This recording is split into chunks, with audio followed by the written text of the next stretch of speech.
He bucked, throwing back his wings, sending them flying, and butt-kicked one of the fallen into a reddish paste. "How many of these little monsters you reckon we got?" I fired at one of the creatures Calamity had thrown, missing, and again hitting this time. The last got by me, leaping for Calamity's back. I heard him howl as the creature sunk its teeth into the back of his neck. "Don't worry, I've got it." I wrenched the creature away telekinetically, my horn glowing fiercely as it brought little Macintosh up to the little mewling thing dripping with Calamity's blood, and pulled the trigger. Damn, those things got a bite. Hold still. Let me look. I was already pulling medical bandages out of my saddlebags. I was nearly out of those.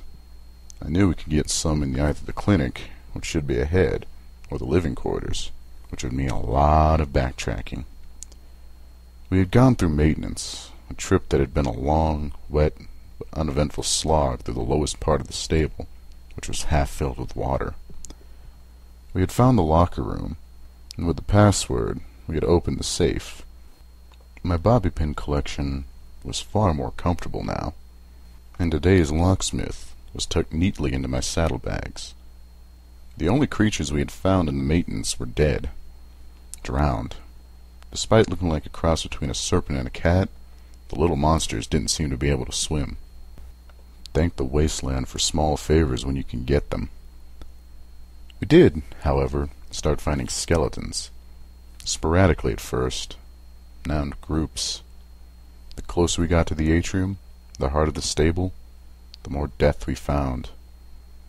I couldn't hold back the images of someone walking through Stable 2 and finding the bodies of everyone I had known for all but the last few days of my life dead like this.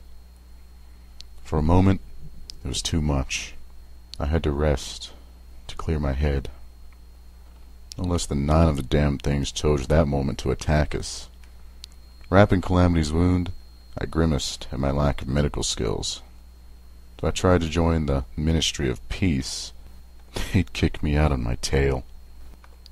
It was bad enough when only I would die if I didn't know the right end of a potion bottle. I really didn't like having anybody else relying on my lack of skill. Still, we were up and moving in the right direction. Except, we really weren't, were we? The more I thought about it, the less reasonable my reasons for wandering around down here seemed. Finishing, I turned away and looked back down the way we came. Okay, that's it. I've been a dumb pony. We turn around, gallop back to the entrance as fast as we can, barricade ourselves, and wait the damn storm out. Then we leave and close the door behind us. Actually, I vote we continue to the clinic. I turned, surprised. Seeing Calamity, my surprise turned to shock, then horror. I'm guessing y'all, he teetered, looking pale beneath his coat, would keep something there for, poison? Thump. Down went the Pegasus. Calamity! Chimera. From the personal notes of Dr. Bryberry, Head of Medicine, Stable 24. I've chosen to call this new species Chimera for what I feel are suitably obvious reasons. The creature is a result of a wild magical burst from a rather exceptionally gifted filly named Quanta. In a flash of uncontrolled magical power, Quanta managed to fuse several creatures within her vicinity into a single being, a fully functional and completely new life form. The initially created chimera took several days to molt before revealing its true nature, during which time another filly, Carrot Tail, was attacked by the creature. She was rushed to the clinic, but perished within hours from an unknown magical toxin injected into the child by the creature. After molting, the chimera subsequently attacked a maintenance worker by the name of Greyhorn. This time, both the chimera and its victims were fully mature. Based on the case of Carrot Tail, we treated Greyhorn with an anti-venom spell, and potions, but to no avail. Greyhorn lasted 3 times as long as Carrot Tail, and was in extreme agony for most of that period. It was only after Greyhorn's death that we learned the key component of the Chimera's makeup. As you will be able to see from the images I am having attached to this document, the feline and serpentine elements of the fusion are quite obvious. See images C1 and C2. What we initially didn't realize, couldn't have suspected, is that there were more manner of insect in the classroom when Ro cast her spell, and that too was infused into the creature on a deeply inherent level. You see, the fangs of the Chimera aren't so much like the fangs of a rattlesnake, but more akin to an insect's ovipositor. The behavior of this species is extremely aggressive, attacking any suitable hosts within which it can inject its eggs. Over the course of a single day, those eggs will mature within the host, after which a litter of new baby chimera will dig their way out of the infected pony, ultimately killing the host if the pony is not already dead. In the case of Greyhorn, 5 new chimera erupted from his body less than an hour after he was pronounced dead. See image C3. You can imagine the look on my assistant's face, but you don't have to. See image C4.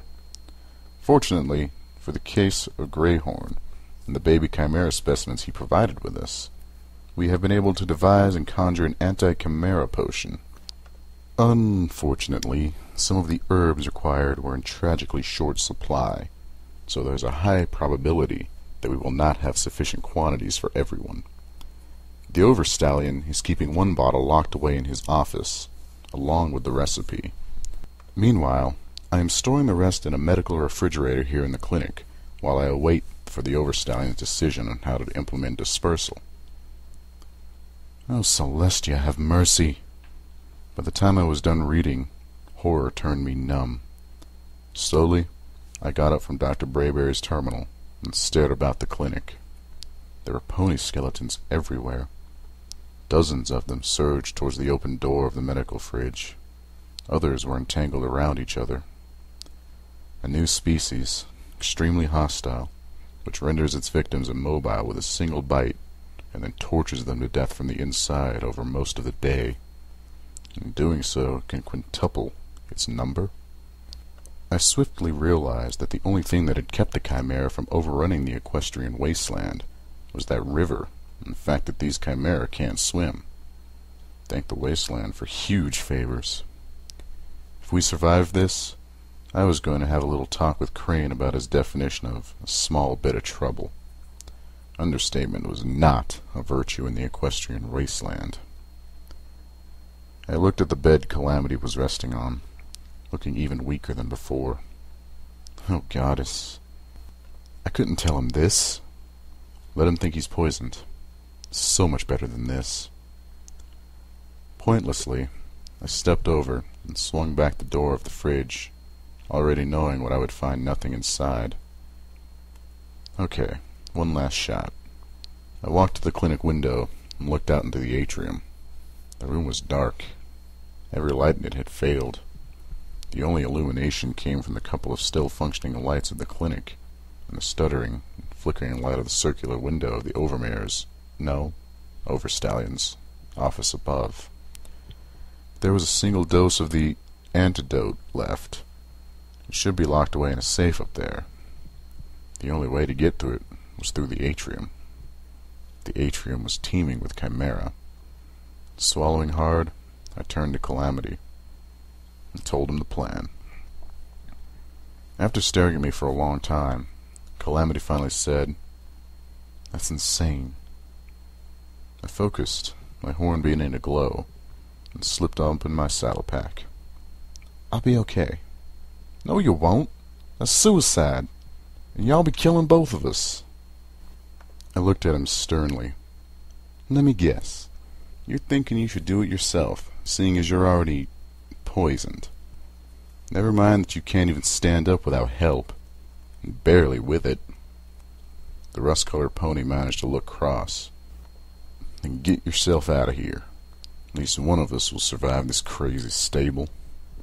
Now I got to play cross. I'm not leaving a friend behind. I reloaded little Macintosh. Calamity coughed. He looked at me with a genuine astonishment. Friend? But I shot you. I rolled my eyes at him and nodded. Yes, you did. And I'm planning to needle you about that for the rest of your life. And I'm sure not going to get my blood's worth if you die today. Don't be a stubborn fool, little Pip. There's no way in tarnation you can possibly... Levitating the stealth buck for Calamity to see, I smiled with a whole lot more confidence than I felt.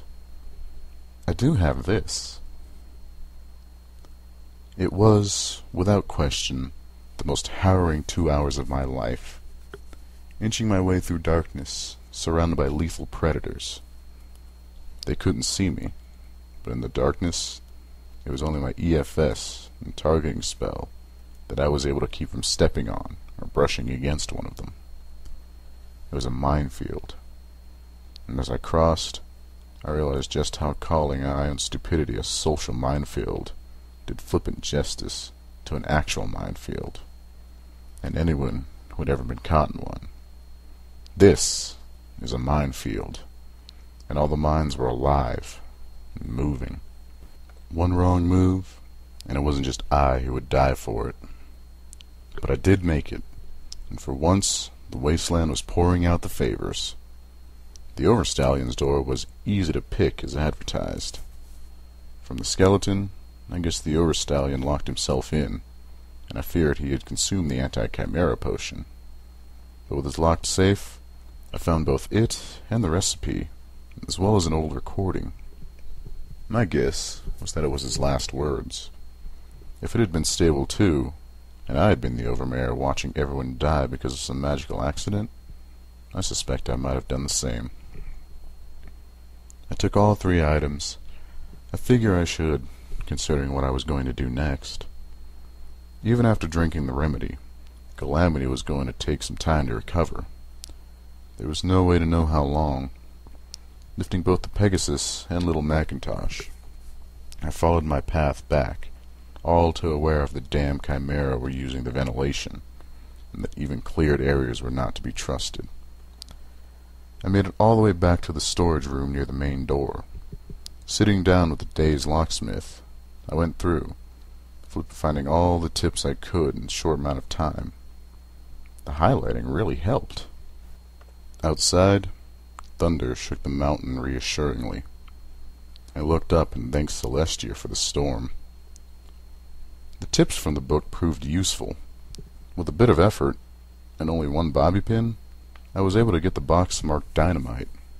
Inside, there was indeed dynamite. I removed each stick gingerly, then placed a curled-up Calamity into the box, closing it. Should a chimera come for him while I was busy, I didn't want it to be able to get at him. For the next few hours, I ran back through the entirety of Stable 24. Everything but the atrium. I opened each door that could be opened, and then blocked it with a trash can or tipped over filing cabinets, or anything else that could be used to keep the door from closing. As for the atrium, after looting the clinic for medical supplies, I left a stick of burning dynamite on the windowsill of the clinic and ran. The rest of the dynamite was to blow the cave opening enough to bring the river pouring in. By the time I was ready to set that off, Calamity had gotten up and wondered why he was packaged as high explosive. His eyes got wider and wider as I explained what I was doing. Damn! That was all. We'd been down in Stable 24 for most of the night. It was dawn by the time we returned to New Appaloosa. At least, in theory. The storm had stopped pounding the crap out of the wasteland. It was now content just to rain on us. Candy was kind enough to let me crash in one of the unused beds in her clinic. More than fair payment for giving her the anti-chimera cure. One copy of it, that is. It was still raining after I woke up, later in the afternoon, and it was late evening before Calamity had woken up and trotted out to join me.